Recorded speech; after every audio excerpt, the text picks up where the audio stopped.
যশোর ৪ আসনের সংসদ সদস্য অধ্যাপক গোলাম রসুল বাঘারপাড়া উপজেলার স্বাস্থ্য কমপ্লেক্সের বিভিন্ন বিভাগ ঘুরে দেখেন এবং চিকিৎসাধীন রোগীদের খোঁজ খবর নেন।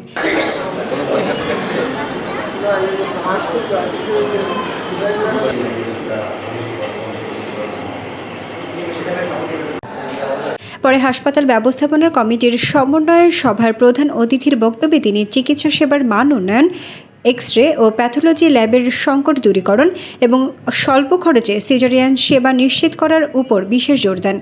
এ সময় উপজেলা নির্বাহী কর্মকর্তা, স্বাস্থ্য কর্মকর্তা ও স্থানীয় গণমাধ্যম কর্মীরা উপস্থিত ছিলেন।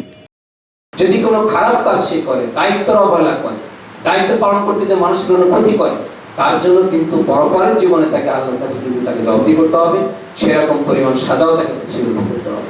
এই জন্য এটা কিন্তু মানুষের সেবা। বিপাশা বিধু, এন্টার টিভি।